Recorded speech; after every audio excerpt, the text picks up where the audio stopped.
फिर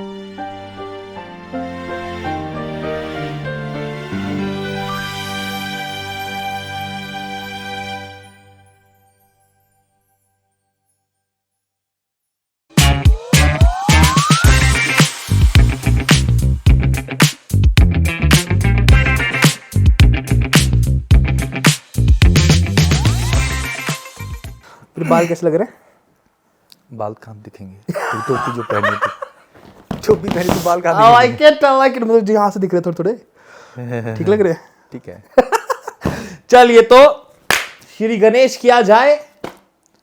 सो hello guys, what it's boy द्राक्टर जी। तो कैसे आप सब लेके आ गए हैं अपनी पॉडकास्ट का second episode. Now first of all very thank you so much to everybody कि आपने इतना प्यार दिया हमारी पहली पॉडकास्ट को। और क्योंकि लास्ट पॉडकास्ट थी मुकेश भैया के साथ तो बहुत सारी बातचीत वहाँ पे हुई, लेकिन इस पॉडकास्ट के जो हमारे गेस्ट हैं उनका हम नाम ऑलरेडी सुन चुके हैं। जिन्होंने फर्स्ट पॉडकास्ट सुनी है उसमें एक नाम जो है वो बार बार उसका जिक्र हुआ है। और क्योंकि मैं इनके नाम से भी इनके काम से भी बहुत ज़्यादा इंट्रीग्ड हूँ, तो हमें लगा कि इससे बेस्ट गेस्ट हमारे पास नहीं हो सकता हमारी सेकंड पॉडकास्ट के लिए।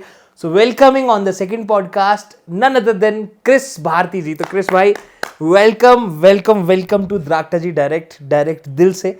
कैसे हैं सबसे पहले आप ये बताइए। मैं बहुत बढ़िया हूँ। क्या थैंक्स फॉर इनवाइटिंग मी। अरे तो पहले तो कंफर्टेबल है आप? Yeah, I'm बिल्कुल कंफर्टेबल है। बिल्कुल comfortable। सही है, सही लग रहा है सब कुछ, इधर उधर जबरदस्त। चकाचक लग रहा है। चकाचक। ठीक है तो देखो क्रिस भाई, मतलब आपसे मैं बहुत ज़्यादा इंस्पायर्ड हूँ। Thank you. मतलब टॉकिंग अबाउट जो भी मैंने अभी तक आपका काम देखा है और जितनी चीज़ें मैंने सुनी है आपके बारे में, वो मुझे बहुत इंट्रीग की हैं कि क्योंकि मैंने सुना है, मैंने सीधा राजीव सर से सुना है कि हिमाचल में अगर कोई बेस्ट टॉप नॉच कोई एक्टर है जो बहुत अंडररेटेड है वो आप हो। ठीक है, तो जब से मैंने वो चीज़ सुनी है ना कि क्रिस भारती कोई एक्टर है जो इस लेवल पे एक्टिंग करता है, और उसके बाद मैंने देखी आपकी शॉर्ट फिल्म देखी अद्वैता, उसमें भी वी कुड सी। पर चलिए ये सब बातें हम करेंगे। Obviously young guns of Himalayas में लीड का रोल निभाते नजर आएंगे क्रिस भारती जी। हमने बात की थी लास्ट एपिसोड में भी, लेकिन उतनी गहराई से हमने बात नहीं की थी यंग गन्स ऑफ हिमालयाज की। आज हम जरूर बात करेंगे क्रिस भाई से, क्योंकि आप भी एक वाइटल रोल प्ले करते हैं। आपने और मुकेश भाई ने मतलब कंधे से कंधा मिला के मैं कहूँगा इसको आपने अंजाम दिया है। तो सबसे पहले क्रिस भाई, जो सवाल मेरा आपसे रहेगा, क्योंकि आप एक एक्टर हैं जो हम देखते हैं, वैसे तो आप और भी सारे रोल्स निभाते आए हैं लेकिन आप खुद को एक एक्टर मानते हैं। आपके हिसाब से रंगमंच की परिभाषा आपके लिए क्या है, या एक्टिंग की परिभाषा आपके लिए क्या है?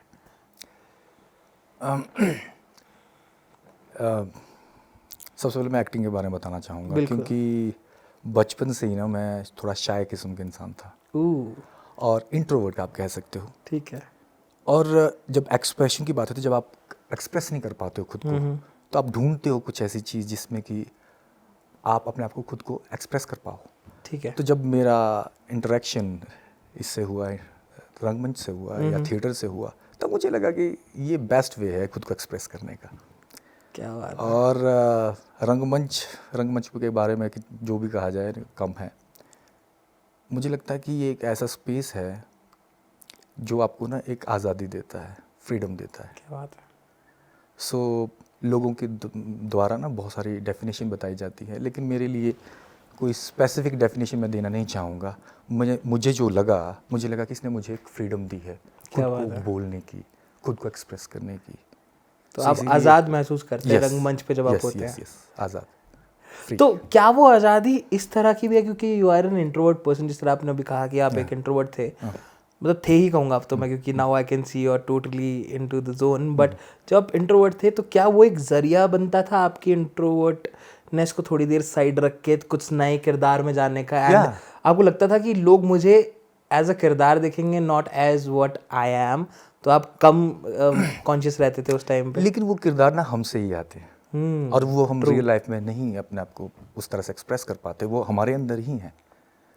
जब हमारे अंदर है, जब हमको एक प्लेटफॉर्म मिलता है वो एक्सप्रेस करने का, तो बेशक लोग ये सोचते हैं कि ये किरदार निर्भा रहे, लेकिन होते आपके अंदर वो है, ऑलरेडी है, लेकिन आप उसको सोसाइटी में वैसे पोर्ट्रे नहीं कर सकते, सामने नहीं ला सकते कुछ चीज़ें।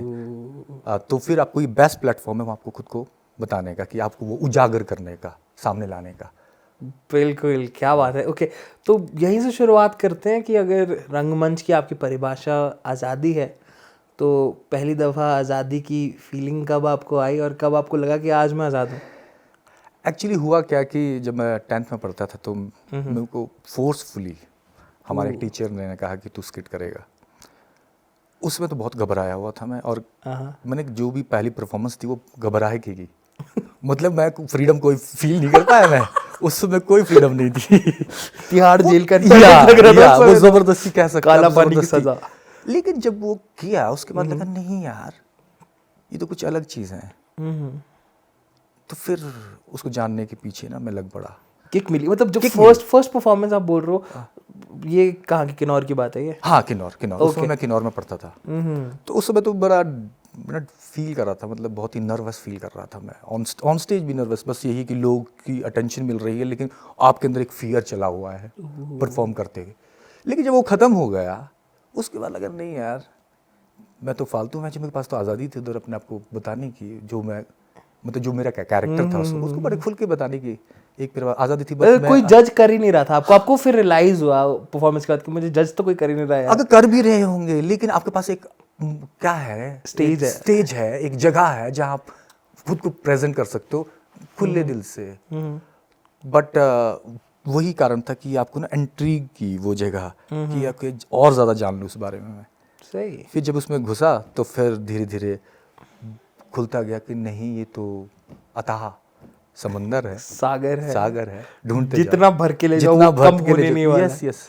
क्या बात है, सही है। तो आपकी डेफिनेटली वहाँ से प्यास ज़रूर बड़ी होगी। स्कूल डेज की भी बात करें, चलो आप स्कूल की बात कर ही रहे हो, कैसे बच्चे थे आप स्कूल में? मतलब आप एवरेज थे, बिलो एवरेज थे, या फिर मोटे ऑन द टॉप वाले बच्चे? एक्चुअली मैं अगर देखूं बचपन से लेकर फर्स्ट से लेकर 5th 6th तक तो मैं एक डम किस्म का स्टूडेंट था कि एक्चुअली मुझे ना कुछ पता नहीं था। और शायद मेरे आसपास के लोग भी मुझे वैसे ही ट्रीट करते थे कि ये तो डम है, इसको ये समझता भी है। अच्छा, सोसाइटी में से डम हो रखे थे आपकी सोसाइटी आपको समझ आ रही थी? हाँ, वो भी समझ, एक्चुअली वो मुझको ना समझ नहीं पा रहे थे कि ये सुनता भी है, ये किसी की बात समझ भी आती है। तो मतलब आप चुप इतना रहता? हाँ, चुप रहता था मुझको एक्सप्रेस करने की बात, तभी तो मैं कह रहा था मैं एक्सप्रेस नहीं कर पाता था खुद को। तो अगर मैं एक्सप्रेस करने की कोशिश भी करता था तो ऐसे लगता था उनको कि यार ये ऑकवर्ड सा लड़का है कोई। फिर उसके बाद क्या हुआ कि जब मैं वही कि जब 6th 7th में मैं एक ऐसे फ्रेंड सर्कल में घुला जो लोग पढ़ने में अच्छे थे, तो वही है कि उनको देख देख कर मैंने पढ़ना शुरू कर दिया कि मैं भी एक उनकी तरह बनूं, अपने फ्रेंड्स की तरह, क्योंकि उनको ना सब लोग लाइक करते थे क्लासेस में, टीचर्स लाइक करते थे। तो मुझे लगा कि मुझे भी कोई पसंद करे, बेशक पढ़ाई के तौर पे करे, किसी के तौर पे करे, लेकिन बस मुझे पसंद करे लोग। तो ऐसा क्यों कि 1st to 5th, 5th के बाद क्या चेंज आया? कुछ चेंज आया क्या 5th के बाद? आपने बोला कि 1st to 5th में बहुत डम बच्चा था, उसके बाद क्या हुआ? वही तो मैं कहा, मेरी सर्कल बदला। शायद मैं पहले लोगों के बीच में, वैसे ही लड़कों के बीच में। अच्छा, आपका जगह ही चेंज हो गई? जगह भी चेंज हुई क्योंकि मेरे डैड गवर्नमेंट सर्वेंट है। ओके। तो उनकी ना ट्रांसफर होती रही, तो मेरी ना स्कूलिंग भी अलग अलग जगह हुई। ओके।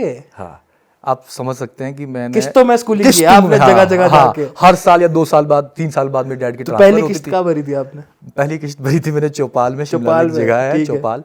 तो पहले मेरे डैड की ट्रांसफर वहाँ हुई, तो वहाँ मैंने स्टडी, मतलब फर्स्ट से वहाँ वहीं पढ़ा 4th तक। अच्छा। उसके बाद मेरे डैडी की ट्रांसफर हो गई शिमला। फिर मैं शिमला पढ़ा 9th तक। फिर 9th के बाद मेरे डैडी की ट्रांसफर होगी किन्नौर, फिर वहाँ से पढ़ा मैं 9th और 10th वहाँ पढ़ा। फिर मेरे डैडी की ट्रांसफर दोबारा होगी शिमला। लेकिन फिर मैं उस दौरान घर में स्थिति ऐसी थी कि मुझे अपनी मदर के साथ रहना पड़ा गाँव में। 1 साल मैंने अपने गाँव में काटा। फिर वहाँ से मुझे लगा कि नहीं, यहाँ नहीं, मुझे शिफ्ट होना है अपने फादर के साथ। और मुझे +2, क्योंकि मैं तब तक मुझे पढ़ाई का बड़ा एक चस्का सा लग पड़ा था, क्योंकि आप चस्का इसलिए कह रहा हूँ, चस्का शब्द इसलिए इस्तेमाल कर रहा हूँ क्योंकि आपको प्रेज मिलती थी हर जगह से। अच्छा, तो क्या हुआ? तो प्रेज का चस्का था वो। कैसी प्रेज मिल रही थी? किस लेवल? अच्छा है पढ़ने में लड़का, इंटेलिजेंट है। जबकि मैं उसके बाद भी मैं खुद को देखता था इंटेलिजेंट। मैं बाद में समझा ये बात, इंटेलिजेंट कुछ भी नहीं था मैं। वो सिर्फ ये था कि मैं रट्टा सिस्टम था कि मैं पढ़ता था, वही उतार कर मैं एग्जाम उतारता, मेरे को अच्छे नंबर मिलते थे। मतलब मैं उसके बाद मैं टॉप भी करता रहा मैक्सिमम क्लासेस में उसके बाद आगे। अच्छा। तो वो फिर क्या होता है कि पेरेंट्स, आपको पता है कि जब आपका बच्चा कुछ टॉप कर रहा है तो उनको ना खुशी मिलती है, कहते हैं लोग जब आपके बारे में बात करें, यार आपका बच्चा है यार, वेरी गुड यार, उसका बच्चा टॉप, हाँ उसका बच्चा है यार, उसका बच्चा है। तो वो प्रेज ना आपको लगता है कि ये प्रेज मतलब आपको अच्छी लगती है वो प्रेज, फिर आप ना बार बार वो करना चाहते हैं, सही। तो फिर वो फिर ये चलता क्या है। बात है। ओके भाई, from being an average guy to being a very sharp student, आपने काफी अच्छा शार्प कर नहीं दिया। कह सकता हूँ, वही मैं कह रहा हूँ। मैं उस आपकी क्लास के हिसाब से शार्प हुआ, मैं ये कहूंगा कि चलो आपने टॉप करना शुरू किया जहाँ पे आपको भी ऐसा भी नहीं लगता था, लोगों को लगता था ये कुछ करेगा नहीं हाँ करेगा। हाँ हाँ, तो आपने एक मतलब shift तो उम्मीदें बन दिखाया। जाती है, हाँ, पेरेंट्स की भी उम्मीदें बन जाती है कि ये कुछ करेगा, क्योंकि आपके अच्छे मार्क्स आ रहे थे और टीचर भी आपको प्रेज करते थे, आपके सराउंडिंग में नेबर्स करते हैं, मेरे डैड के जानने वाले जितने भी लोग हैं, ऑफिशियल लोग भी प्रेज करते हैं, अच्छा इनका बेटा है, अच्छा कर रहा है। तो उस टाइम पे तो एक्टिंग का कोई सवाल पैदा नहीं होता कुछ फिर तो। मालूम ही नहीं था एक्टिंग। हाँ, एक चीज़ ज़रूर थी कि मैं बचपन से ना फिल्में देखता था। मुझे फिल्में देखते हुए हर एक्टर अच्छे लगते थे, क्योंकि वो एक तरह का ना दूसरा वर्ल्ड लगता था आपको। मतलब आप जज नहीं कर रहे होते थे, नहीं, आपको कुछ बस भी मूवी नहीं, देखनी कोई है। आइडिया नहीं था कि क्या, बस ये लगता है कि फिल्म देखना अच्छा लगता था मुझे। फिर मतलब हम टाइम होते थे उस दौरान कोई फिल्मों के। फेवरेट तरह की फिल्म कोई? वही तो बोल रहा हूँ मैं, उसमें मैं ये कर ही नहीं पाता था कि मेरी फेवरेट फिल्म का, सारी फिल्म अच्छी लगती थी, सारे एक्टर्स अच्छे लगते थे। ओके, आप पूरा फिल्म बज हो गया था आपका हाँ पूरा। हाँ, ये कह सकते हैं। ओ भाई, तो वही है कि फिल्में देखते देखते हम रातों को जागते भी थे फिल्में देखने के लिए।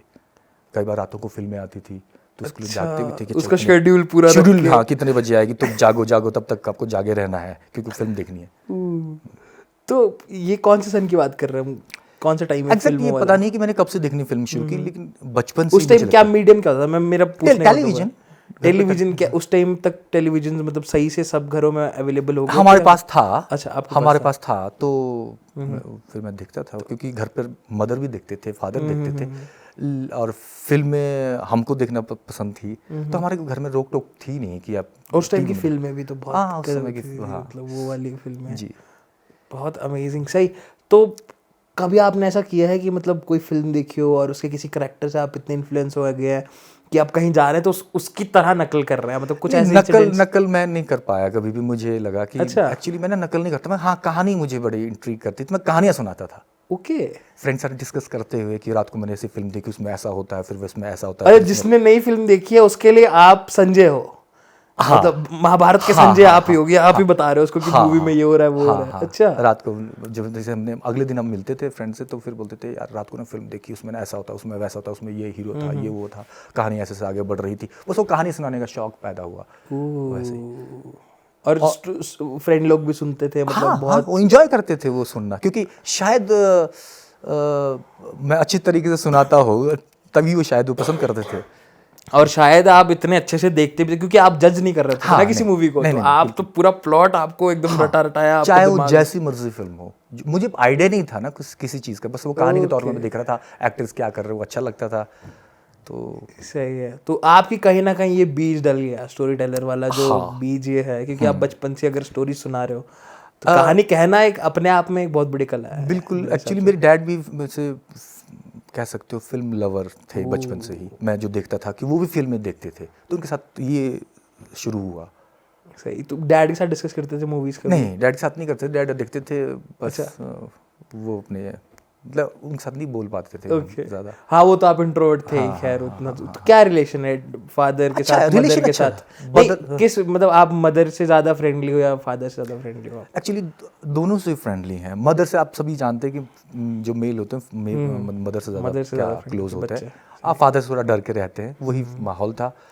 और फिर उसके बाद क्या हुआ कि जैसे मैं कहा कि जब मेरे अच्छे मार्क्स आने लगे, तो फिर फादर को भी वो लगा कि नहीं, वो क्या करते थे कि सुबह ना हमारे को उठा देते थे सुबह 5 बजे उठा देते थे, चलो पढ़ो भाई। और फिर आप पढ़ते थे, आपको नींद भी आ रही होती थी। वो क्या करते थे कि जैसे कि सोए हुए हैं तो ना चीख पड़ते थे, जैसे देखते रहे आओ, ऊंची साउंड करता ताकि तुम जाग जाए, अलर्ट हो जाए, फिर दोबारा से पढ़ना शुरू कर देना। तो पूरा हैबिट बन गई थी पढ़ने की, जिस वजह से क्या हुआ कि वो शायद मेरे काम आई स्टडी में। ट्रेनिंग पापा ने करवाई पढ़ने की आपको, तभी आप वैसे कर हाँ, पाए हाँ, बढ़िया हाँ, से। हाँ, हाँ। नहीं, सही है। चलिए एक्टिंग की तरफ थोड़ा सा वापस आते हैं। तो फर्स्ट ब्रेक थ्रू कहाँ हुआ एक्टिंग? पहली बार स्टेज तो आपने बताया कि आपने वो किन्नौर वाला जो सेगमेंट था वो किया, लेकिन वो था जो स्कूल की तरफ से आप गए थे। हाँ, हाँ, हाँ। लेकिन जैसे थिएटर है, रंगमंच की तरफ अगर हम आए, तो थिएटर में पहला कदम कैसे रखा? और सोच के गए थे कुछ या फिर बस गए और खो गए, क्या हुआ? हुआ कि जब मैं कॉलेज में गया तो कॉलेज में हुआ कि वही कि मुझे कहानियाँ सुनाने का शौक, मैं कहानी का फिल्मों की कहानियाँ सुनाने का शौक था। वहाँ भी तो फिर कहानियाँ ये चल कि रही जब है। फिल्में देखता था तो मैं दोस्तों के साथ वो कहानी सुनाना शुरू करता था, तो वो कहते यार तू ना अच्छी कहानी सुनाता है। एक्चुअली यहाँ पर ऑडिशन चल रहे हैं, वो यूथ फेस्टिवल होते हैं कॉलेज के। Okay okay. तो बोले क्यों ना तू भी ऑडिशन दे दे, क्या पता तेरी सिलेक्शन हो जाए और तू फिर बोले बाहर जाते हैं अच्छा। परफॉर्मेंस। हाँ, तो एक्चुअली मैंने वो एक बार किया था। अच्छा, तो मुझे आइडिया था अच्छा वैसे जाते जैसे मैं उस समय कॉलेज में जब आप हाँ। गए थे उस हिसाब से। हाँ, नहीं मैं स्कूल में जब की थी पहले, स्कूल, वो भी बाहर हुई थी कहीं, ठीक स्कूल है में नहीं ठीक हुई है। थी। तो मुझे अच्छा बाहर जाते हैं, अच्छा वैसे ही करना पड़ता, मेरे दिमाग में वही इमेज थी। तो मैं ऑडिशन देने गया तो मैंने देखा कि वहाँ पर बंदे वेल ट्रेंड होकर आए हैं, बड़ी स्पीचें तैयार करके आए हैं, सीन तैयार करके आए हैं। मेरे को कुछ पता ही नहीं था कि ये करना क्या है। वैसी मेरी टर्न आई तो मुझे आइडिया नहीं मैंने क्या किया, मैं कुछ भी कर रहा था, कुछ भी कर रहा था।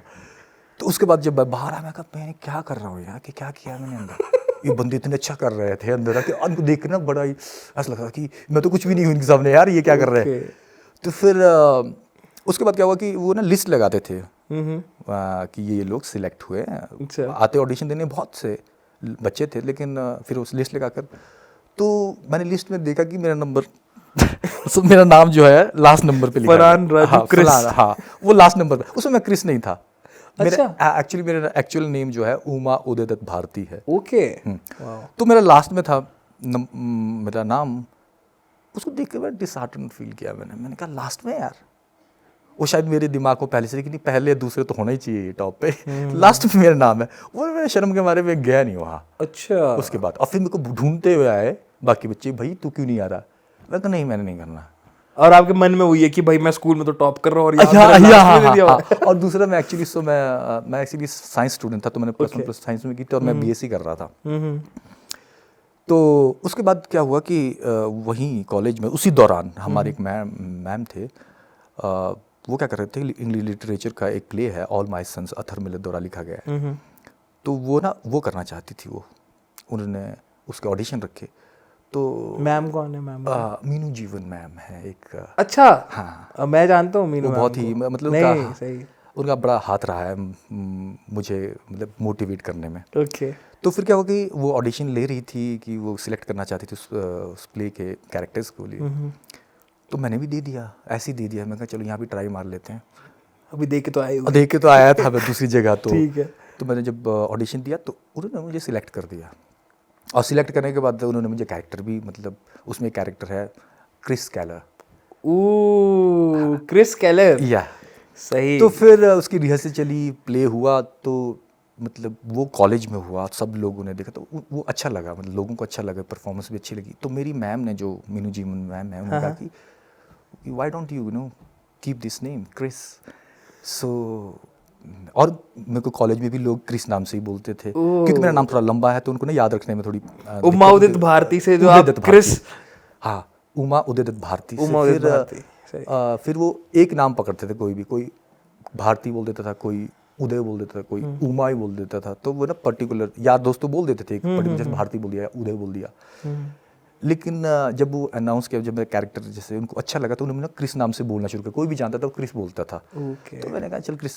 तो उसी दौरान हमारे कॉलेज में वो कर रहे थे, कुछ थिएटर एक्टर्स थे जो कि गेटी में ना प्ले किया करते थे, और वो मेरे सीनियर हुआ करते थे, फाइनल ईयर्स में पढ़ते थे। उनमें से 1-2 लड़के मेरे पास है जो थिएटर एक्टर्स थे। बोलते हैं कि क्यों ना तुम हमारे साथ थिएटर करो। अच्छा। तो मैं कहा मुझे आइडिया नहीं था क्या होता है वो। बोलते आओ मॉल की तरफ आओ, मिलो, आओ मॉल की तरफ आओ, मिलते हैं, फिर तुमको दिखाते हैं। बोले हमारी परफॉर्मेंस है इस तारीख को, वो तुम आना।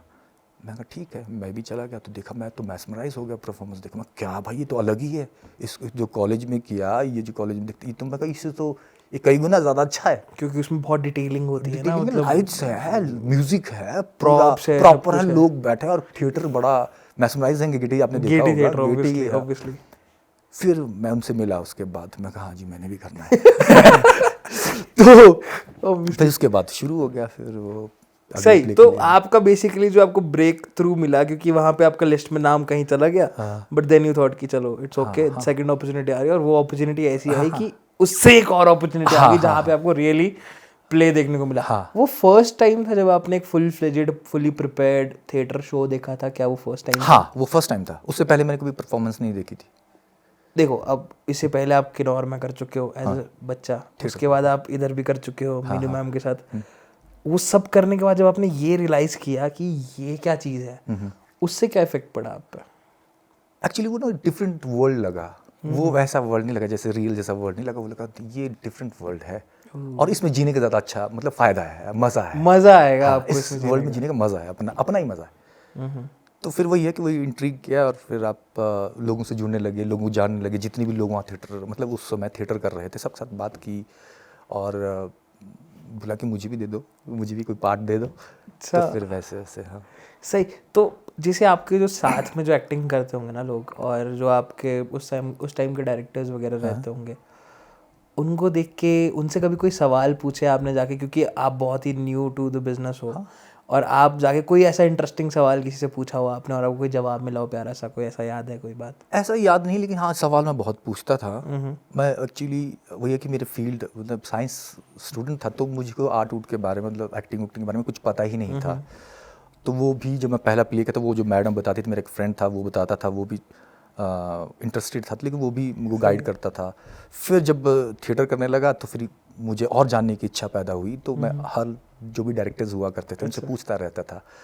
तो अब ये मैं पूछे बहुत सारे सवाल पूछा करता, लेकिन मुझे याद नहीं कि क्या क्या पूछता था। सही। लेकिन ये कि पूछता ज़रूर था और फिर मैं सभी के साथ काम करना चाहता था, सभी के साथ काम किया फिर मैंने। अच्छा, आपने सबके साथ काम किया पूरे जितने भी थे थिएटर में, जितने भी थे। क्या बात। और आज आप हमारे साथ भी काम कर रहे हैं, बड़ा अच्छा लगा, बड़ा अच्छा लगा।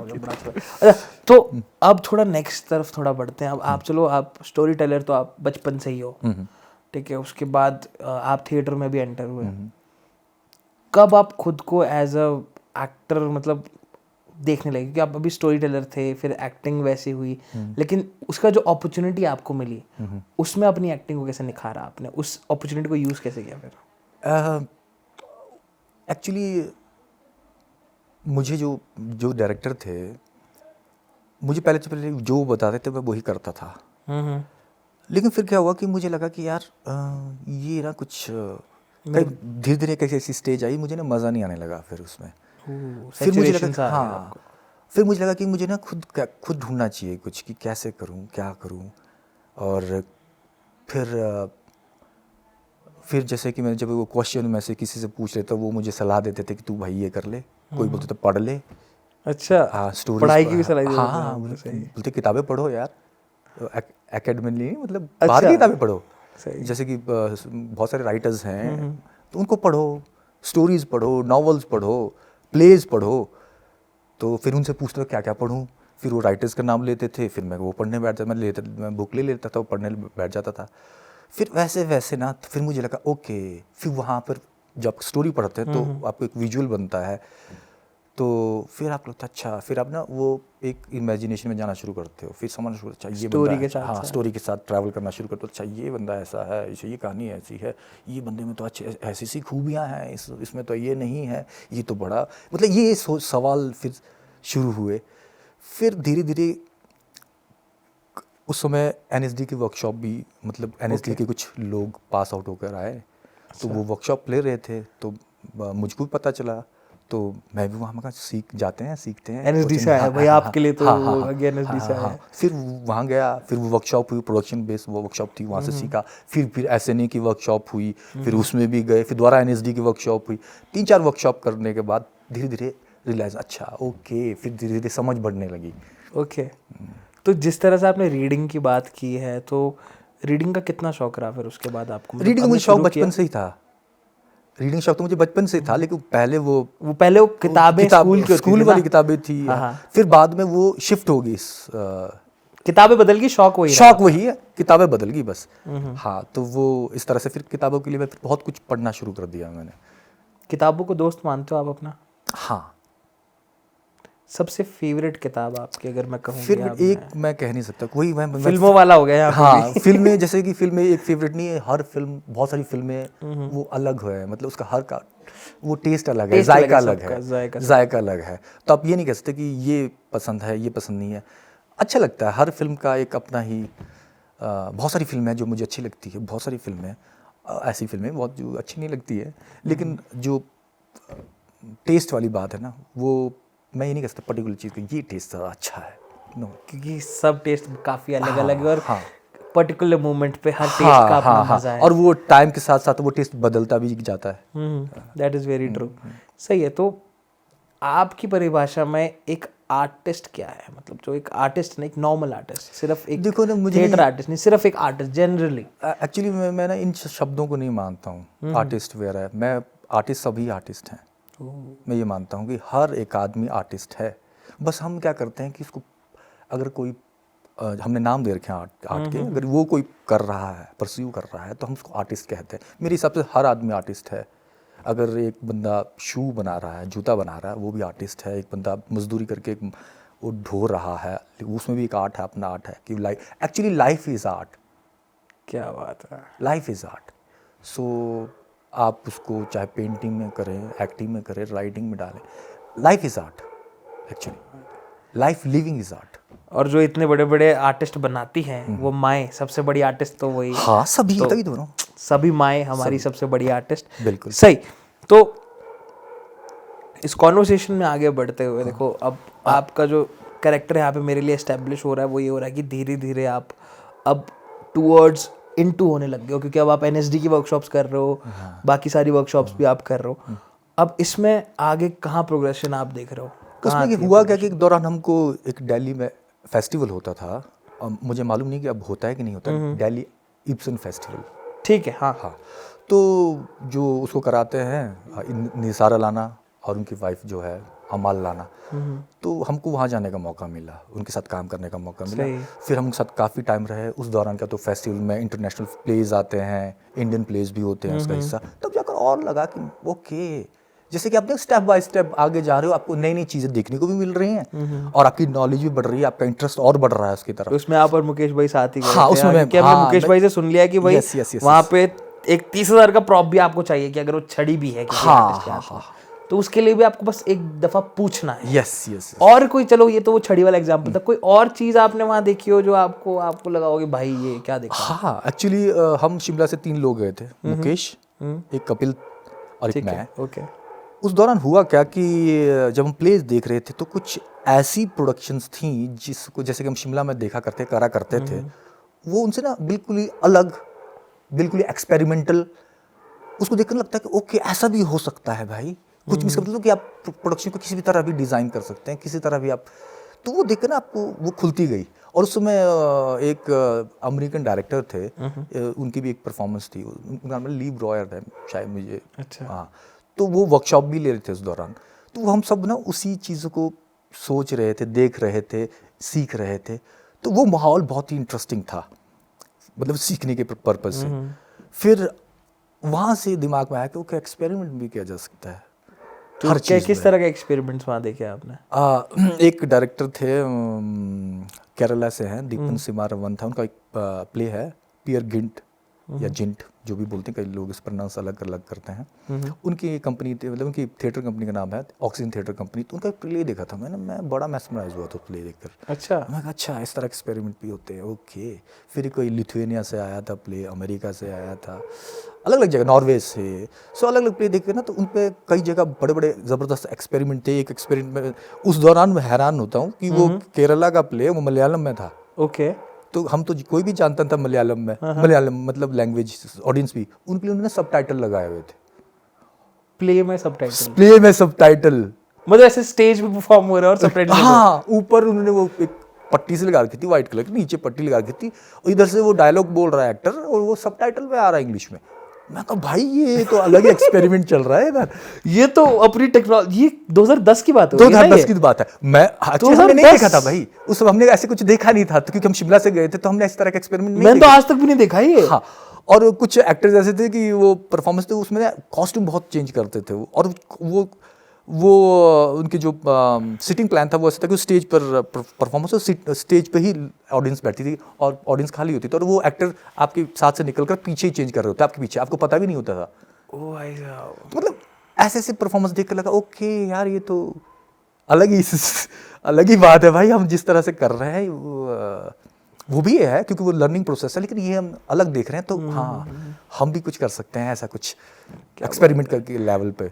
सही है। तो आपकी काफ़ी बढ़िया बढ़िया एक्सपीरियंसेस आपके वहाँ पे रहे और अब ज़रूर उससे हॉराइजन भी आपका थोड़ा सा गया होगा ऊपर। बिल्कुल। तो अब एक थोड़ा सा सवाल और डालना चाहूँगा मैं इसमें कि जैसे कहा जाता है, बड़ा हाइपोथेटिकली कहते हैं लोग कि हर एक आर्टिस्ट के पीछे एक हार्ट ब्रेक कहीं ना कहीं एक रीज़न रहता है, तो कहीं इस आर्टिस्ट के पीछे भी ऐसा कोई रीज़न है या फिर कुछ कहना चाहेंगे इस पे आप? ज़रूरी नहीं है, लेकिन ये है कि हार्ट ब्रेक से तो अक्सर लोग गुजरते ही हैं। तो क्या आप भी गुजरे हैं उसी हार्ट ब्रेक से? मतलब ये हाँ, सवाल हम है। उस डिटेलिंग में नहीं जाएंगे, लेकिन हाँ, क्योंकि ये तो पार्ट है लाइफ का। सही है, तो चलो डिटेल में नहीं जाएंगे कैसे हुआ क्यों हुआ, पर जब हार्ट ब्रेक हुआ हाँ, क्या फील कर रहे थे आप उस टाइम? मतलब कौन से सन की बात है ये? ये बड़ी बहुत पहले की बात है। अच्छा। सन तो मुझे एग्जैक्ट याद नहीं है, लेकिन स्टार्टिंग जब आप पहली बार किसी किसी की तरफ अट्रैक्ट होते हैं तब की बात है, और वो पहले ही हार्ट ब्रेक, बाली उम्र में हुआ बाली उम्र वाली प्यार। हाँ, और पहला प्यार। हाँ, उसी Okay. में ही हार्ट ब्रेक हुआ। हाँ। तो फिर वही है कि आपको लगता है कि आपकी तो दुनिया ही उजड़ गई। वैसी स्थिति में आप जाते हो। सही। हाँ, तो ये हुआ। तो रिश्ता है कहीं ना कहीं हार्ट ब्रेक और आर्टिस्ट का, कहीं ना कहीं ये कहना आपके अंदर कोई आर्ट उभर के आया क्या हार्ट ब्रेक के बाद? मतलब मैं ये जानना चाह रहा हूँ कि हार्ट ब्रेक के बाद ऐसा कुछ तो क्या होगा, क्योंकि वो एनर्जी तो रही होगी ना अंदर। हाँ, मैं फ्रस्ट्रेशन, वो चीजें। वो मैंने फिर लिखना शुरू कर दिया, पोइट्री लिखना शुरू कर दिया, प्यार मोहब्बत वाली, अच्छा। टूटे दिल वाली पोइट्री जिसे आप कह सकते हैं, बचकानी पोइट्री। क्योंकि उसमें मैं कि छोटा पत्थर के सनम हमने तुमको मोहब्बत का खुदा माना। वैसे ही आप कह सकते हो, वैसा लिखना शुरू किया शुरू में।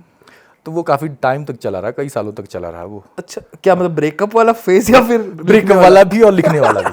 और लिखने वाला तो मैंने कंटिन्यू किया। अच्छा। अच्छा, चलो वहाँ पे फेज आपका लगा कि आपने पोइट्री वगैरह की, हाँ। तो आप वहाँ पे पोइट्री लिख रहे थे। कितने सालों तक पोइट्री लिख रहे थे आप? ये भी एग्जैक्ट याद नहीं, लेकिन मैं लिख रहा था। फिर उसके बाद वही राइटिंग वाला, फिर मुझे लगा कि क्यों ना मैं प्ले लिख लूँ। अब मैं लिख ही रहा हूँ तो। मतलब अपनी तरफ से लिखना शुरू कर दूँ। फिर मैंने प्ले लिखने शुरू कर दिए। तो फिर मैं अपने दोस्तों को जो भी साथ में काम करते थे थिएटर में, उनको पढ़ाने शुरू कर दिए। तो कई लोग कहते थे बड़ा वाहियात है, कई लोग कहते थे यार अच्छा है। तो फिर वैसे लिखते लिखते फिर उन्होंने, एक मेरे फ्रेंड थे, उन्होंने कहा कि चलो यार ये कर लेते हैं। और मैं कहा यार ठीक है कर लेते हैं। और जब वो प्ले किया तो लोगों ने उसको पसंद किया। और मेरे जितने भी थिएटर आर्टिस्ट थे उन्होंने कहा यार तू भी लिखता है, अच्छा लिखा तूने। उनको थोड़ी ना पता कहाँ दिल टूटा क्या है आप।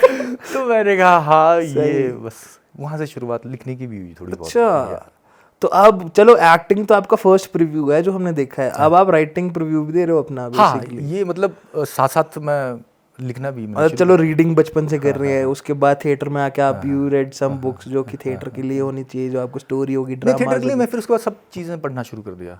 ऐसा नहीं है, लिटरेचर पढ़ना शुरू किया, फिलोसफी, साइकोलॉजी, हर चीज़, मतलब हर चीज़ पढ़नी शुरू की। साइकोलॉजी, फिलोसफी, जितना भी पढ़ सकते हैं, कुछ भी आप पढ़ सकते हैं, वो आपके लिए फ़ायदेमंद ही।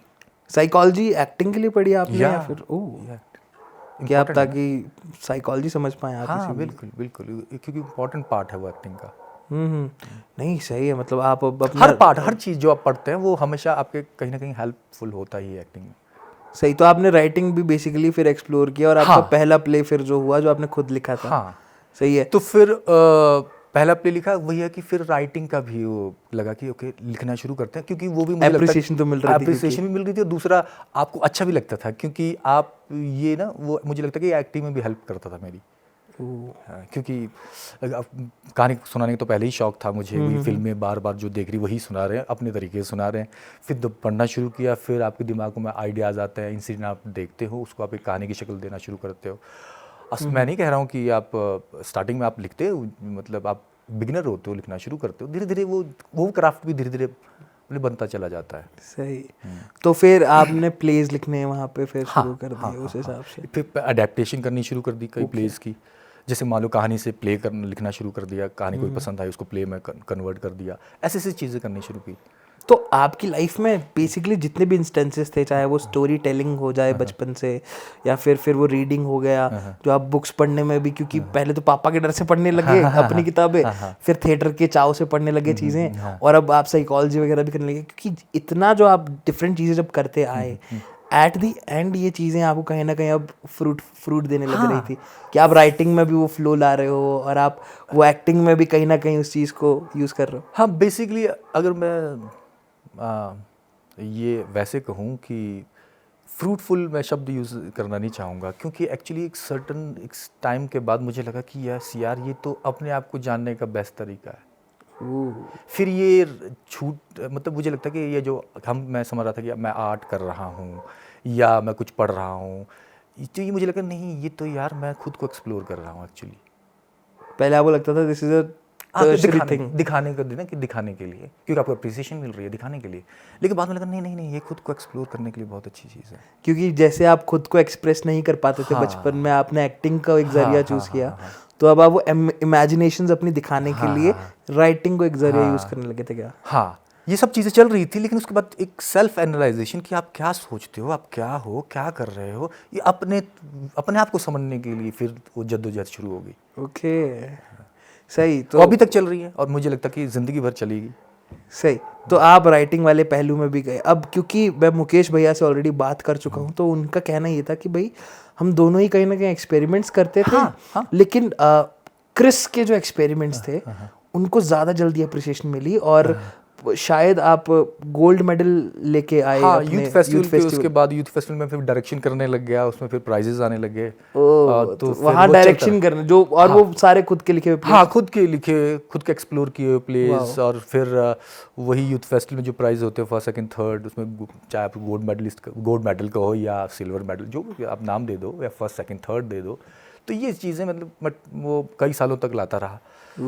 तो वही है कि मैं एक्सपेरिमेंट करता था, जबकि मैं वो इसलिए नहीं कर रहा था कि मुझे गोल्ड मेडल या मतलब फर्स्ट प्राइज आना है, फर्स्ट प्लेस पे आना है। वो मेरा वो हट गया, वो पहले प्लेस वाला जो फर्स्ट, वो जो कि प्रेज मिलना, वो मेरा हट गया। फिर उसके बाद उसको मुझे लगता है कि मुझे एक्सप्लोर करना है बस। नहीं, पर देखो आपका अगर वो चीज़ हट गया ना, तो उसने आपको कितना बड़ा रिवॉर्ड दिया है, क्योंकि जिस लिस्ट में आपका नाम आखिरी में था, अब उसकी कंपटीशन में आपको गोल्ड मेडल मिल रहा है, तो अब आप ऑन द टॉप हो। लेकिन क्योंकि आपने शायद सोचना बंद कर दिया उस बारे में, या कुछ भी है, आपको वो चीज़ मिल गई एकदम से। हाँ, मिल गई, लेकिन मुझे ना सच बताऊँ मैं, मुझे ना उस समय ना वो खुशी नहीं मिलती थी उसको मिलने पर। अच्छा। हाँ, वो ना सिर्फ लगता था कि सिर्फ 2 मिनट तक था कि अच्छा जीत गए, ओके अच्छा यार गुड है। उसके बाद लगता था कुछ ज़्यादा फर्क नहीं पड़ रहा। वही कुछ 19 का 20 नहीं हुआ, कुछ है नहीं कि कोई इम्पोर्टेंट चीज़ है वो। क्योंकि आप फिर दोबारा अपने नेक्स्ट प्ले की तरफ चले जाते थे। हाँ, नहीं, नेक्स्ट प्ले जो हम खुद की प्रोडक्शन, मुकेश, हम एक्चुअली हमारा एक ग्रुप था, हमने ग्रुप क्रिएट किया था जिसका नाम the beginners, yes obviously, the beginners. तो उसमें हम एक्सपेरिमेंट ही करते थे। कपिल भाई, आप और मुकेश भाई। मुकेश और मैं और कपिल, ये हमारे 2-4 लोग थे। तो हम उसमें एक्सपेरिमेंट ही करते थे कि जितना मर्जी हम कुछ भी कर लेते थे, जो कि हमको ये नहीं रहा फिर कि हमको लोगों की अप्रिसिएशन चाहिए, हमको लोगों से अप्रूवल चाहिए, नहीं, एक्सपेरिमेंट करते जाओ, जो जैसा दिखता है। आप लोगों ने तो डायरेक्टर को एक्सक्लूड कर दिया था, मतलब जब आपने स्टार्ट किया, ये मुकेश भैया से स्टोरी सुनी है कि आपने सोचा, मतलब उनकी ये कोट था, मतलब लास्ट पॉडकास्ट में, कि अक्सर लोगों को लगता है कि जो रंगमंच है वो एक्टर्स का मीडियम है, और जो सिनेमा है वो डायरेक्टर्स का मीडियम है, लेकिन वो फाइन लाइन आप लोगों ने रिमूव ही कर दी। फर्स्ट यू थॉट कि फिर डायरेक्टर का काम ही क्या है, तो आप लोगों ने खुद ही डायरेक्शन करना शुरू कर दिया। तो कहीं ना कहीं उसने भी इनकलकेट किया आपके अंदर के डायरेक्टर को, क्योंकि अब राइटिंग तो आप कर ही रहे हो, देखो राइटिंग आप कर रहे हो, लेकिन वहाँ पे आप एज एन डायरेक्शन में भी आ गया, राइटिंग कर रहे हो, एक्टिंग कर रहे हो, थर्ड जो गोला है वो भी आपने। वो उसी दौरान था जब हम एक्सप्लोर कर रहे थे, एक्सपेरिमेंट कर रहे थे, तो उसी तरह ना वो डायरेक्शन वाला भी कि डायरेक्शन किस तरह से की जा सकती है, कैसे, उसमें हमने कोई जो हार्ड एंड फास्ट रूल है वो नहीं अपनाया कभी भी। हमको लगता है ओके, किस तरह से इसको भी एक्सप्लोर किया जा सकता है। You never went by books? No. क्या ऐसा नहीं, पढ़ते तो थे हम, जैसे कि आजकल तो जब हम एक्चुअली इंटरनेट थे, तो से ज़्यादा नॉलेज क्या मिलेगी, आप तो एक्सप्लोर करते थे, और अपने काफ़ी डायरेक्टर के साथ काम भी किया है, उनके पैटर्न को देखते थे, तो मुझे लगता है ये तो एक सर्टेन पैटर्न है जो यूज़ कर रहे हैं लोग, इसको भी एक्सप्लोर करते हैं, कैसे कर सकते हैं, क्या हो सकता है। तो आप बेसिकली दूसरों के पैटर्न्स को देख के यू थॉट कि एक खुद का पैटर्न निकाल के देखते हैं। हाँ,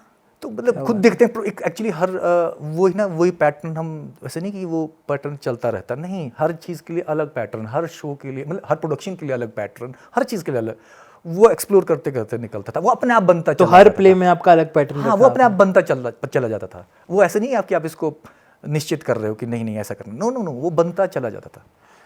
वाह, ये बड़ी इंटरेस्टिंग बात है, क्योंकि मुझे पता है कि 2013 के बाद आप शायद 2-3 साल लगातार गोल्ड ही लेके आए हो आप। हाँ, ठीक है, और उसमें अगर आप ये कह रहे हो कि मैं अलग अलग एक्सपेरिमेंट कर रहा हूँ, तो ये एक बहुत अच्छी बात है कि आपका, क्योंकि पिछला जो भी उसका बीट चल रहा होगा, पिछले प्ले का सेकंड प्ले का बीट बिल्कुल डिफरेंट होगा, बट फिर भी लोग उसको इतना पसंद करें, जजेस आपको फर्स्ट ला रहे हैं फिर भी, तो कहीं ना कहीं आपके एक्सपेरिमेंट्स ट्रूली मैं कहूँगा कि सक्सेसफुल वहाँ पे लोगों के लिए वर्क कर रहे हैं। तो वही है कि वैसे तो मैं ये अप्रिसिएशन वाली बात को मैं मतलब कम हो गई थी मेरे अंदर, लेकिन फिर भी आपको मिल रही है तो अच्छा लगता था कि चलो और कर लेते हैं, और कर लेते हैं एक्सप्लोर।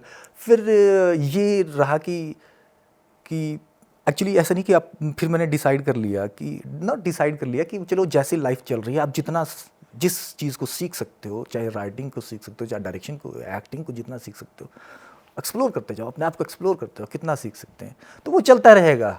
और वो अभी तो मतलब हमने अभी स्टार्ट भी नहीं किया एक तरह से देखा जाए तो। हाँ, दिखी बात है, तो अभी तो हम just the beginning, just beginner बेटा, तक हम कह रहे हैं कि हम बिगिनर हैं। क्या बात है, बहुत अच्छी वाइब, मतलब आपसे बात करके मुझे बहुत अच्छी वाइब आ रही है, जैसे मुकेश भाई से वाइब आई वैसी आपसे आ रही है। और यही मेरा कहीं सवाल भी लाइक कर रहा है, क्योंकि अब मैं समझ रहा हूँ कि आप गोल्ड मेडल की अगर हम बातें करें तो हम 15, 16, 17 तक पहुँच गए हैं, कि तब तक आपके मेडल्स आ रहे हैं, आप वो सब कर रहे हो।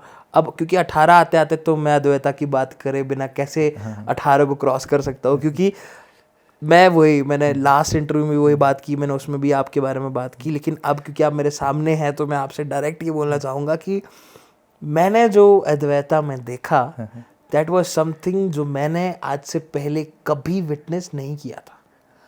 जिस तरह की मुझे ये नहीं पता कि मुझे वो समझ आई है कि नहीं आई अच्छे से, बट मुझे जो दिखा है हर पर्सपेक्टिव से, क्योंकि आप उसमें क्लियरली देख पा रहे हो कि कोई बहुत बड़ा बजट नहीं है, आप क्लियरली देख पा रहे हो कि उसमें जो आपका इंटेंशन है वो बड़ा प्योर है, क्योंकि आपने जितने कम रिसोर्सेज के साथ अद्वैता को मतलब बनाया, 17-18 दिन का 13 दिन का शूट, सॉरी 13 दिन का शूट था, 19 मिनट की वीडियो थी, आपके जितने भी लोग थे उनको भी आपने ट्रेवल बेसिस पे वहाँ पे बुलाया था, उसके बावजूद आपने अद्वैता में ऐसा काम किया कि आपको इमामी अवार्ड मिला, रॉयल स्टैग परफेक्ट 10 में वो अभी भी यूट्यूब पे है। उसकी स्टोरी थोड़ी बताओ, अद्वैता कहाँ से आया?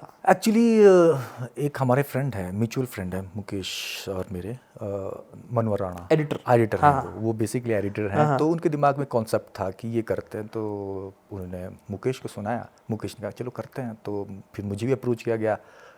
तो फिर पहले तो मुझे लगा नहीं किसी की यार ये क्या है, ये आइडिया भी कुछ ऐसा ही था जो स्टार्टिंग इनिशियली जब आपने फर्स्ट ड्राफ्ट देखा। तो फिर मुकेश ने कहा चलो जैसा हम करते हैं, एक्सप्लोर करते हैं, एक्सपेरिमेंट करते हैं, एक्सप्लोर करते हैं। फिर हम वही है कि फिर बैठ कर दोनों राइट करने लगे स्कोर। ओके, क्योंकि वो तो पहले एक इनिशियल एक कह सकते हैं एक छोटा सा कॉन्सेप्ट था। क्या था उस समय फर्स्ट, क्या था, मैं वो सुनना चाहूंगा, क्योंकि एक्चुअली उसमें मेरे दिमाग में बहुत कुछ भी नहीं था, सिर्फ एक तरह की थी कि उनके दिमाग कैरेक्टर थे, बाप और बेटा है, वैसा है वैसा है। अच्छा, तो उसमें कुछ था नहीं वैसे, सच बताऊं, लेकिन फिर बाद हमने एक्सप्लोर करना शुरू किया उसको। सही। और फिर थोड़ा फिलोसफिकल भी हमने इंडल्ज करने की कोशिश की, और तो पता नहीं लोगों को कितनी कैसी समझ आई, लेकिन हमने इसको आसान तरीके से, ताकि वो मासिस को भी समझ आए एक स्टोरी के तौर पर, इजी वे में हम जितना इसको इजी कर सकते थे, वेदर लोग इसे मतलब फिलोसफिकली समझें या ना समझें, फिर भी एक स्टोरी कन्वे हो जाए, हम दोनों तरीके से देख रहे थे। क्या बात है। और फिर ये चलते गए, फिर हम वही एज एन एक्टर भी हम उसमें इंक्लूड थे, मतलब हम दोनों एक्ट कर रहे थे, मैं और मुकेश। फिर वही है कि फिर एक्सपेरिमेंट चलता रहा, फिर हम अपने कैरेक्टर पे भी काम करते रहे, तो फाइनली वो बन गई। क्या बात। और लोगों को अच्छी लगी कि मतलब मामी में चलेगी तो नहीं, ऑब्वियसली मतलब वो बिगेस्ट जो है वो one of the biggest film festival जो जिसमें आपको अवार्ड मिल सकता है। और वो भी आपका 6 महीने तक तो कुछ था नहीं रिस्पॉन्स उस पर, जब आपने अपलोड की थी वो 6 महीने तक वो वहीं पे रही, लेकिन उसके बाद अचानक से वहाँ उठाई, तो कहीं ना कहीं स्टार्टिंग में आपको सेल्फ डाउट तो आया होगा कि यार बनाया है, लोगों को पसंद आया नहीं आया? नहीं, वो हमने वैसे एक्सपेरिमेंट के लिए कर रहे थे कि हम बना सकते हैं कि नहीं बना सकते हैं। ओके, हाँ, हमने वो एक्सपेरिमेंट था, ये नहीं था कि हम तो बना सकते हैं। यंग गन्स ऑफ हिमालयस का स्टेपिंग स्टोन था। हाँ, वो कह सकते कि हम एक्चुअली करना तो हम सिनेमा ही चाहते थे ना, फिल्म ही करना चाहिए, बचपन से फिल्म देख कर ही तो मतलब वो इन्फ्लुएंस जागा कि हमको ये अच्छा है, पसंद है, ये पता। अब ये आइडिया नहीं था कि ये हम भी कर सकते हैं, ये बाद में धीरे धीरे जब आप आगे बढ़े लाइफ में तो धीरे धीरे अच्छा हम भी कर सकते हैं, तो फिर थिएटर में घुस गए, क्योंकि थिएटर में लगा कि नहीं भाई, ये तो बहुत सीखने वाली जगह है यार, यहाँ तो सीखा है, मतलब सीखना भी बड़ा मज़ेदार है और ये एंडलेस है। फिर उसी में लगे रहे एक्सपेरिमेंट करते रहे। फिर बोलते चलो अब फिल्म की तरफ भी देख लेते हैं, चलो छोटा सा कोई बना लेते हैं। फिर तभी वो बना प्रोडक्ट, और ठीक है कि बन गया। चलो ठीक नहीं है, मैं बता रहा हूँ बना नहीं है वो प्रोजेक्ट मैंने देखा। देखो एक तो होता है कि आप किसी की इमेज बनाते हो किसी के कहने पे। हाँ। जब मुझे राजीव सर ने आपकी तारीफ की थी तो मैंने बस एक इमेज ऐसी बनाई थी नॉर्मली, क्योंकि मेरे को था कि ठीक है अगर ऐसे बोल रहे तो कोई अच्छी बात होगी। पर जब मैंने अद्वैता उस दिन देखी, मैं एक सेकंड के लिए स्क्रीन से बाहर नहीं गया। एक मोमेंट ऐसा नहीं था जहाँ पे मैं इंट्रीग नहीं हो रहा था, क्योंकि आपका इतना लो बजट में आपने डार्क रूम में जो आपने एक माचिस की लॉ से या फिर वो लैंप की लॉ से जो आपने लाइटिंग इफेक्ट क्रिएट किया और उसको आपने यूज करके चीजें की, और जो आप लोग की डायलॉग डिलीवरी और जो उसमें कनेक्शन दिख रहा है ना, मतलब I could see that emotion. और ऐसा लग रहा था कि I could feel the frame, कि फ्रेम में हो क्या रहा है exactly, I could feel that. अब मुझे नहीं पता क्योंकि आप फिलोसफी की बात कर रहे हो, क्योंकि आप फिलोसफी पढ़ते भी हो, उसकी फिलोसफी मुझे कितनी पसंद समझ आई होगी कि नहीं आई होगी, आई डोंट नो। नाम ही है Advaita means non duality, there is no duality. और तो लेकिन फिल्म में तो डुअलिटी ऑलरेडी दिख रही है, एक पॉजिटिव एक नेगेटिव है, रामा रावणा। बट वो तो सिर्फ वो है प्रोस्पेक्टिव है, वो देखने का, अदरवाइज वो सिर्फ एक ही सिंगल कॉइन है। कॉइन में जो क्या होता है, हेड एंड टेल होता है, तो वो तो आप हेड देखते हो या टेल देखते हो। अदरवाइज इफ आप एक वैसे प्रोस्पेक्टिव से देखते हो है तो वो सिर्फ एक कॉइन है। मतलब अगर हम डिटेल में जाते हैं तो हमें हेड और टेल दिखता है, या फिर this is because of thinking की वजह से आप उसको उसमें तोड़ना शुरू कर, एक पर्टिकुलर सेगमेंट में तोड़ना शुरू करते हो। आप लेवल देते हो चीज़ों की, नेगेटिव है, ये पॉजिटिव है। अगर इन टोटलिटी में देखें वो एक ही है, वो नलीफाई कर रहा है बेसिकली वो एक दूसरे को। चलो इतनी ही पढ़ी है मैंने। कहने का मतलब वही, जैसे कि हम ह्यूमन हैं और हम जब थिंकिंग हम पर्सपेक्टिव से देखते हैं, बाहर वर्ल्ड है, यूनिवर्स है, फिर लगता है कि, लेकिन फिर सडन लगता है कि नहीं, देयर इज नो डुअलिटी, हम एक ही हैं, पूरा यूनिवर्स एक है, हम उसका एक पार्ट है। सो तो वैसे ही वो जो उसमें वही है कि जब एंड में मदर भी बोलती है, लेकिन वो भी मदर का प्रोस्पेक्टिव है कि वो कह रही है मदर भी नहीं है। एक्चुअली जितने भी कैरेक्टर हैं वो वैसे देखा जाए, जैसे कि अगर उसको हेड कह लें या टेल कह लें, जितने भी कैरेक्टर हमने उनको देखा, जैसे कि जो फीमेल थी जो कैप्चर करके लाई गई, तो उसको हमने डिज़ायर कहा था, मदर को हमने नेचर की तरह यूज़ किया था। तो लेकिन इन टोटलिटी की सब एक, जितनी भी चीज़ हैं वो एक में ही हैं, सब ही मतलब वही है।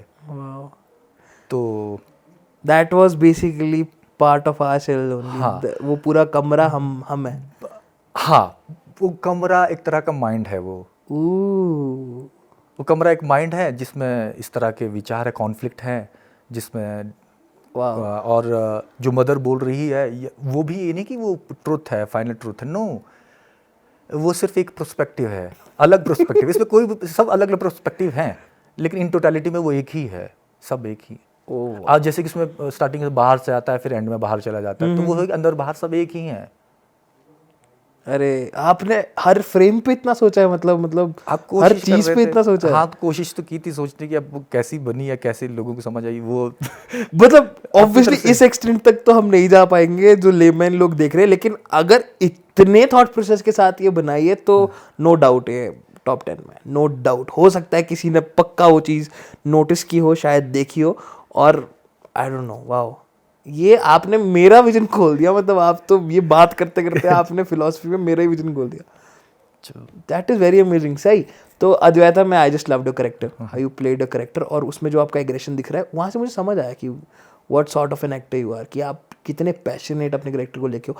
अब मेरा यहाँ पे एक सवाल आएगा कि जैसे बहुत सारे अलग अलग आपके ना रोल्स रहे होंगे लाइफ में, कभी कोई एक ऐसा कैरेक्टर जिसने आपको इतना इंट्रीग कर दिया हो कि या तो उसका कैरेक्टर छोड़ना आपके लिए मुश्किल हो गया हो, या उसकी यादें भुलाने मुश्किल हो गया हो, कि यार वो कैरेक्टर आप किसी में टोटली इनटू हो गए थे किसी कैरेक्टर में? कभी हाँ, ऐसा मतलब वो तो हर कैरेक्टर करते हुए ऐसा लगता है कि जब उस प्रोसेस में होते हो तो वो आपके साथ होता है, मतलब आप ही है वो। लेकिन ये है कि आप एक सर्टेन तरह का एक इमेजिनरी कैरेक्टर को मतलब अपने आप अंदर अंदर फील करते हो, अंदर डालते हो, कहने का मतलब कि फील करते हो, वैसे ही आप बिहेव करने की कोशिश करते हो, वैसे सोचना शुरू करते हो।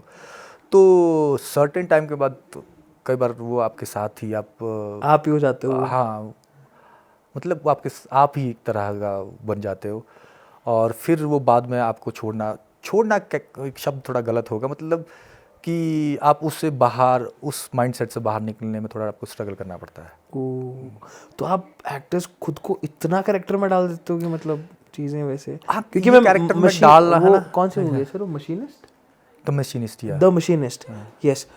उस मूवी में मैंने सुना है कि भाई उन्होंने पूरा फुल बॉडी ट्रांसफॉर्मेशन की, he was a very healthy guy, और उसमें जो उनका कैरेक्टर दिखाया बिल्कुल ऐसा पतले से और बिल्कुल पूरा माल न्यूट्रिशियस, तो वो पूरा ही खुद को फिजिकली उस लेवल पे प्रोसेस अलग है कैरेक्टर को, वो तो one of the best performance में से क्रिश्चियन बेल की। तो वैसे ही हर एक्टर का अपना अपना एक तरीका होता है कैरेक्टर को अप्रोच करने का। तो और वो जब वो प्रोसेस में होता है तो वो धीरे धीरे आपका पार्ट बन जाता है आपका। क्या बात है। चलो अब क्योंकि अब हम पहुंच गए हैं अद्वैता तक भी, तो अगला सवाल 3 इडियट्स का पूछ ले। तो कुछ 3 इडियट्स के टाइम में कहाँ थे आप? नहीं, मैं यहीं पे शिमला में था, लेकिन मैं 3 इडियट्स में नहीं था। नहीं, उसमें आप उसमें कुछ, चलो शुक्र आप बोर होने तंबू में नहीं गए, नहीं तो आपको भी 4 घंटे क्या पता तंबू। तो मुकेश भैया के एक्सपीरियंसेस। तो चलिए, इसके बाद धीरे धीरे चीज़ें हुई और अब हम आते हैं सबसे इम्पोर्टेंट चीज़ पे, that is young guns of Himalaya. क्योंकि अब मुझे लगता है ये उसी की बारी आ गई है। तो पहले तो आप उसमें लीड का किरदार कर रहे हो, ठीक है, वो सब चीज़ें भी साइड में, उसकी शुरुआत में भी आप हो कि मतलब वो शुरुआत में जब राइटिंग प्रोसेस में गई उसमें भी आप और मुकेश भाई साथ ही हैं। स्टार्टिंग से मेरे को एक बार प्लीज़ बता दो कि स्टार्ट कैसे हुआ, मतलब वो थॉट कैसे आया, पहले टाइटल आया या पहले कुछ आया, कोई प्लॉट आया, कैसे हुआ? वो मुकेश का आइडिया था पहले। ओके। तो मुकेश ने मुझसे डिस्कस किया, तो क्रिस भाई इसको ज़रा फिल्म में कन्वर्ट करते हैं।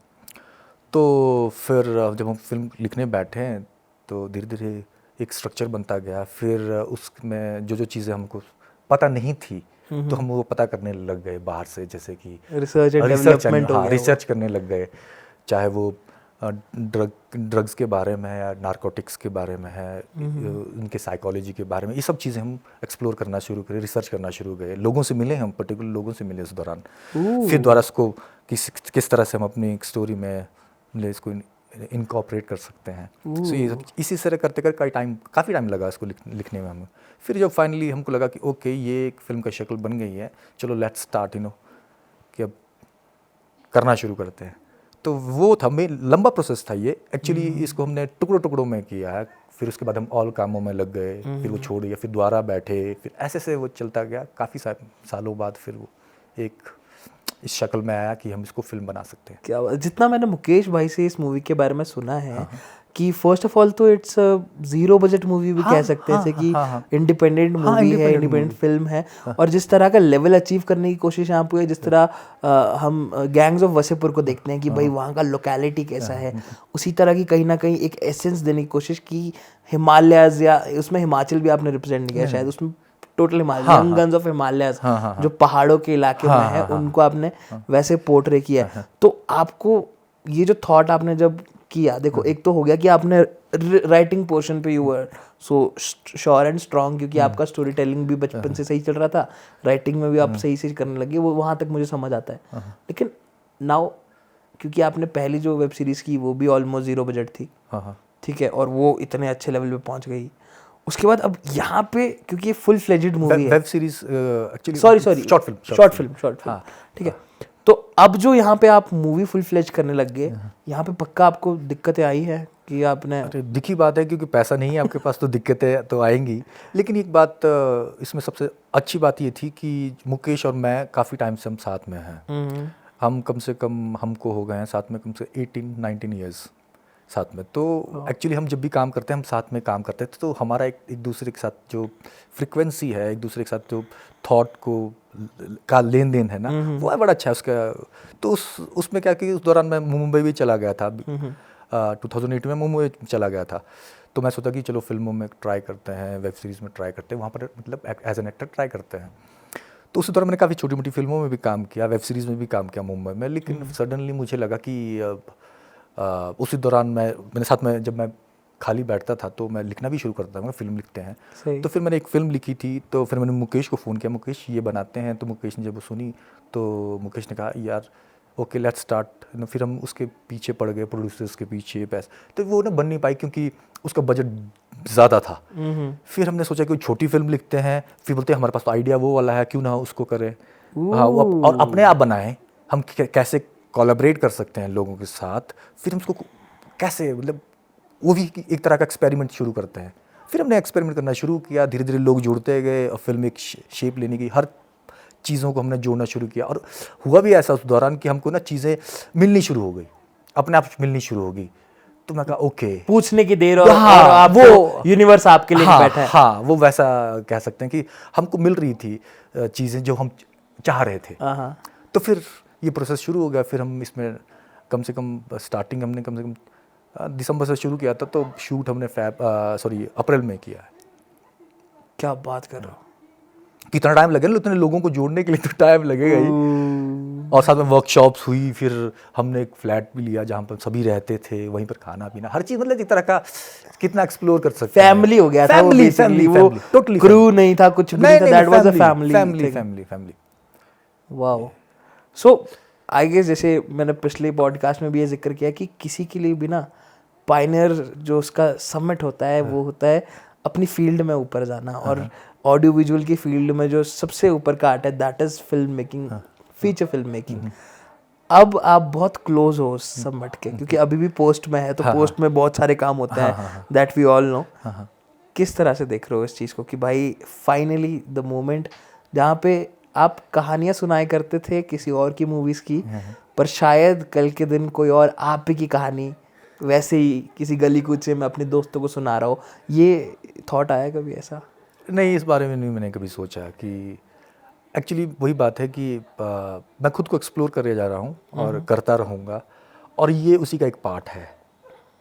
जो हम फिल्म की बात करें या मैं, ये खुद को एक्सप्लोर करने का एक पार्ट है। तो अगर अभी पोस्ट में है, देखते हैं कि आगे क्या होता है। अपनी तरफ से तो जितना हम कर सकते हैं, जितना हमारे पास रिसोर्सेज है, उसको पूरा फुली करेंगे अप्लाई। अब देखते हैं कि कहाँ तक सही। तो क्योंकि इसमें आप एक्ट भी कर रहे हो, मुकेश भाई तो इसमें सिर्फ और सिर्फ डायरेक्ट कर रहे हैं, आप इसमें एक्ट कर रहे हो क्योंकि आप इससे पहले भी एक्ट कर चुके हो, बहुत सारे एक्सपीरियंसेस पास्ट में आपके एक्टिंग के हैं। यंग गन्स ऑफ हिमालय आपका खुद का राइटिंग होने के बावजूद, आप दोनों का कोलैबोरेटिव एफर्ट होने के बावजूद, आप जब उसमें एक्ट करने लगे, वो एक्सपीरियंस मुझे आपका एक्टिंग का जानना है, आपकी आपने उसमें जब एक्टिंग की तो वो एक्सपीरियंस कैसा था? एक्चुअली उससे पहले जितने प्लेज थे ना, तो वो भी हम अडेप्ट करते थे या लिखते थे। मैं लिखता था या अडेप्ट करते थे। अगर मैं मुकेश इकट्ठे बैठकर अडेप्ट करते थे या लिखते थे, उसके भी बहुत सारे आइडियाज़ होते थे। तो उसमें भी तो मैं एक्टिंग करता था। तो मतलब मुझे पहले से ही ये है कि अपना लिखे हुए कैरेक्टर्स और उनके साथ एक्चुअली मैं स्टार्टिंग से ही, राइटिंग के टाइम से ही मैं उनके वो समझना, उस कैरेक्टर के साइकोलॉजी या उसके बिहेवियर वो समझना शुरू कर देता हूँ। कि ये राइटिंग का पार्ट है ये। तो वहीं से शुरू हो जाता है वो। फिर आप धीरे धीरे जब वो राइटिंग ख़त्म हो जाती है तो उसके बाद आप फिर अलग प्रोसेस है कि एज एन एक्टर आप कैसे उस कैरेक्टर को देखें। हाँ, फिर आप सिर्फ कैरेक्टर को देखें। फिर अब पूरी कहानी की जिम्मेदारी हमारे डायरेक्टर साहब के पास है। अब मुझे सिर्फ कैरेक्टर को देखना, अब मैं इसको कैसे और ज़्यादा एक्सप्लोर कर सकता हूँ, फिर ये मेरी ड्यूटी बन जाती है एज एन एक्टर। तो फिर मैं उसको एक्सप्लोर करने लग गया। तो यही है। और ये नहीं कि सर्टेन पैटर्न है कुछ भी, नो, बस कि आपको जो क्यूरियोसिटी और जो आपका मतलब आपको मोटिवेशन मिल रही है, या आप कुछ जानना चाह रहे हो या कुछ रिसर्च करना चाह रहे हो, तो वही आपको ना आगे आगे लीड करता रहता है कि आपको किस तरफ जाना है। तो वही प्रोसेस सही है। तो मतलब आपका all in all first feature film, मैं वो भी खुद की बनाई हुई में एक्ट करने का, तो आपका चलो एक्सपीरियंस बहुत सही रहा होगा। पर क्योंकि आपने जैसे कहा कि भाई मैं जब लिख रहा था तो मैं कहीं ना कहीं करेक्टर डिफाइन कर लेता हूँ उस समय, तो आपने अपना करेक्टर तो चलो डिफाइन कर लिया कि चलो ये मेरा करेक्टर है, और आप उसमें घुस भी गए। लेकिन कहीं ना कहीं जिस तरह से मैंने मुकेश भैया से भी बात की, तो उन्होंने कहा कि इसकी जो कास्ट है बेसिकली इस पूरी फीचर फिल्म की, वो बहुत वाइड है। बहुत सारे लोगों को आपने इसमें कास्ट किया, तो कहीं ना कहीं वो भी एक बहुत चैलेंजिंग पार्ट रहा होगा आपका, क्योंकि कास्ट इतने सारे लोगों को करना वो। और सेकेंडली आप कैसे, क्योंकि खुद का कैरेक्टर आपने देखा, पर बाकी कैरेक्टर्स को आपने शक्ल कैसे दी और वो प्रोसेस थोड़ा सा बताइए, वो कास्टिंग का कैसा चला? और उस दौरान हुआ क्या कि जब हमने डिसाइड किया कि ओके लेट्स स्टार्ट इट, सो फिर हमने क्या किया कि हमने जिनके साथ आज तक काम किया है ओके, उन लोगों से कांटेक्ट करना शुरू कर दिया। स्टार्टिंग से लेकर हमने एक प्रॉपर लिस्ट बनाई और बहुत सारे लोग थे, तो फिर हमने उनको इनवाइट करना शुरू कर दिया, ओके आइए। फिर उन कई लोग हमने ऑडिशन भी रखे और उसके बाद लोग इकट्ठे हुए, फिर हमने वर्कशॉप शुरू की, थिएटर की तरह वर्कशॉप शुरू की। तो उसमें वो कैरेक्टर को एक्सप्लोर करते गए, सभी अपने अपने कैरेक्टर को एक्सप्लोर करते गए। जब हमको लगा ओके नाउ कि हमको एक फिल्म दिखने लग गई उस रिहर्सल के दौरान, okay let's start up shooting. So फिर शूटिंग के दौरान शूटिंग के लिए क्या किया कि हमको फिर हमारे डीओपी मिल गए थे, क्योंकि मैंने उनके साथ एक फिल्म की थी 2015 में, तो उस दौरान मेरे उनका अच्छी बातचीत हो गई। हाँ, कृष्णा जी, उनसे मेरी अच्छी बातचीत हो गई थी। तो मैंने कहा मुकेश वो हैं जिनके साथ मैंने काम किया, तू देख ले, और वो बहुत अच्छा काम कर रहे हैं। तो बोलते हाँ ये तो अच्छी चीज़ है, अच्छी अपॉर्चुनिटी है, अगर वो आते हैं तो वेल एंड गुड। लेकिन फिर मैंने पहले बात की, फिर उसने बात की, तो वो मान गए, बोलते, और हमने स्क्रिप्ट भेजी तो उनको पसंद आई, बोलते ओके मैं रेडी हूँ, मैं आता हूँ अपनी टीम लेकर। फिर वो भी इंडल्ज हो गए, फिर ये टेक्निकली भी हमको एक सपोर्ट मिल गई। तो फिर क्या हुआ कि फिर हमने कैरेक्टर, मुकेश डायरेक्टर था, तो मुकेश ने जब वर्कशॉप के दौरान डिसाइड करना शुरू कर दिया कि okay this guy will play this guy will play this guy, no he start casting people. So तो ये ऐसे बनता रहा। फिर हमने डिसाइड किया कि ओके अब रेकी करते हैं। फिर वो मुकेश का पार्ट था रेकी करना, फिर वो रेकी करने चले गए। और उस दौरान मुकेश ने, उसके असिस्टेंट भी उसने बहुत सारे वहीं एक्सप्लोर कर लिए थे। हाँ ये कैपेबल है, ये कैपेबल है, ये करने में ये कैपेबल है, ये करने में ये कैपेबल है। उनको साथ में ट्रेनिंग भी मिलती रही, एक तरह का एक्सप्लोर ही कर रहे थे सब के सब। तो फिर रेकी पे गए, फिर रेकी करते हुए लोकेशंस दिखने शुरू कर दी। फिर वो भी, इसकी भी नोट बने, कई जगह रिजेक्ट, मतलब मना कर दिया लोगों ने कि नहीं हम नहीं दे सकते हैं। तुम साथ भी सर्टेन तरह की कोलैबोरेशन करके कई जगह हमको पे भी करना पड़ा, जहां हमको लगता है कि ये हो नहीं रहा, लेकिन हमको चाहिए जरूर। हाँ चाहिए जरूर, तो फिर हमको वहाँ पर पे भी करना पड़ा।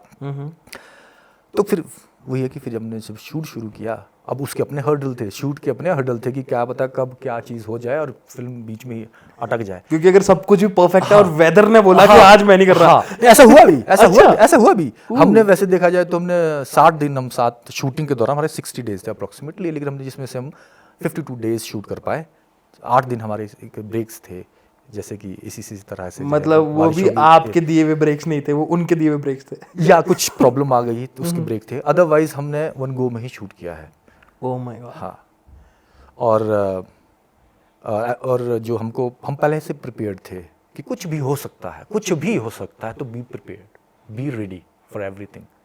कहीं ना कहीं ये जो आपका माइंड सेट है ना ऑफ एक्सपेरिमेंटिंग इनटू थिंग्स, ये कहीं ना कहीं मुझे बचपन से ही दिख रहा है आप में। हाँ। कि एक तो पहले तो केमिस्ट्री लैब में किया एक्सपेरिमेंट, ठीक है, सॉल्यूशंस के साथ, उसके बाद अपनी लाइफ में एक्सपेरिमेंट, और जब आपने बिगनर शुरू किया आप तीनों ने, वो सबसे बड़ा एक्सपेरिमेंट मुझे दिख रहा है। और वहाँ से कहीं ना कहीं आपका एक ना, जो मुझे लग रहा है, जो मैंने अभी तक सुन के मैं बता पा रहा हूँ, कि आपका एक माइंडसेट बन गया कि यार it's okay to experiment, because experiment works. हाँ, ना भी हो तो फिर भी तो एक्सपीरियंस से आपको नॉलेज ही मिलती है ना, आपको एक्सपीरियंस मिलता है लाइफ में। फिर आप और करते हो एक्सपेरिमेंट्स, तो आपको हेल्प ही मिलती है उससे।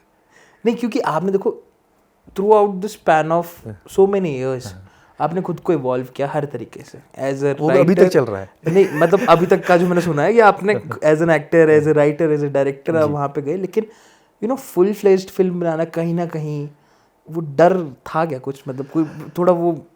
हमने उसके लिए रेडी थे, क्योंकि हम पहले से एक्सपेरिमेंट करते, तो हमको डर तो स्टार्टिंग से होता ही था कि यार पता नहीं ये कैसा जाएगा, क्या होगा, लोग स्टार्टिंग में बोलते लोग क्या कहेंगे, या लोगों के या क्रिटिक्स क्या कहेंगे, या हमारे जो पहले से थिएटर कर रहे हैं एक्सपर्ट्स वो क्या कहेंगे।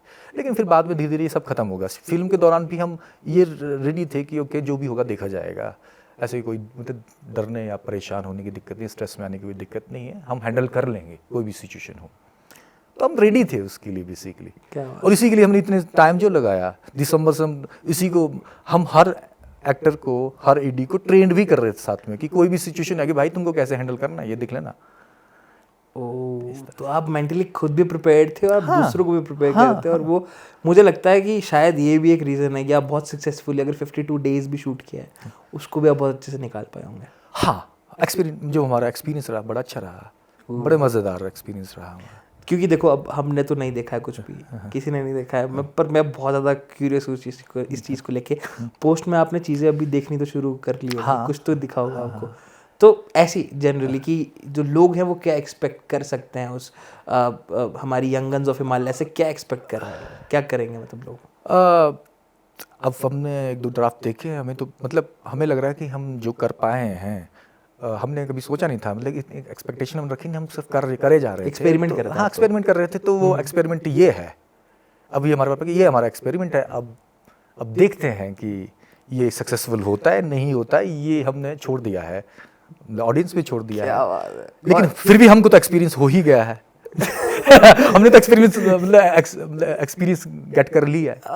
नहीं, क्योंकि आपकी साइकोलॉजी वाली बातें सुन के ना कहीं ना कहीं आपके चेहरे की मुस्कान देख के मेरे अंदर का साइकोलॉजिस्ट कह रहा है कि जो आप करना चाह रहे थे वो हो गया है और आप बस उसको कंटेन करके रखे उस हैप्पीनेस को भी। नहीं मतलब हैप्पीनेस तो क्या कहेंगे, मतलब ठीक है, आपको अच्छा एक अपने काम किया है, हर काम को करने में आपको एक खुशी मिलती है कि ओके हम उसको कंप्लीट कर पाए हैं। अभी भी बहुत टाइम है, क्योंकि अभी भी पोस्ट पर चल रहा है। अब फिर जब वो कंप्लीट बनकर आएगी फिर हम देखेंगे ओके अब ये कैसी बनी है। हाँ।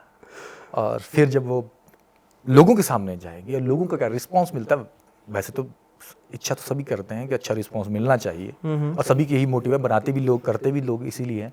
लेकिन अगर हम खुद देखें कि हम तो एक्सपेरिमेंट कर रहे हैं, अब लोगों का जो रिस्पांस होगा या जिसका भी जो रिस्पांस होगा एक्सेप्टेबल है वो। क्या बात है क्रिस भाई, थैंक यू सो मच। मतलब इतनी प्यारी बातें और स्टार्टिंग से एंड तक आपने जो भी बातें की है ना वो कहीं ना कहीं इंटरलिंक्ड है और उससे पता चल रहा है कि ये पूरी दिल से डायरेक्ट बातें निकली और यही आज का हमारा मोटिव भी था द्राक्षस जी डायरेक्ट में, कि डायरेक्ट दिल से जो है वो बातें निकले। तो क्रिस भाई सबसे पहले तो आने के लिए फिर से बहुत बहुत शुक्रिया आपका शुक्रिया आपने मुझे बुलाया। और मैं उन लोगों का भी कह रहा हूँ, जैसे राजीव भाई की आपने बात की, मैं उनका भी शुक्रिया अदा करना चाहता हूँ कि उन्होंने मेरे बारे में ऐसा कहा, उनके लिए तहे दिल से शुक्रिया।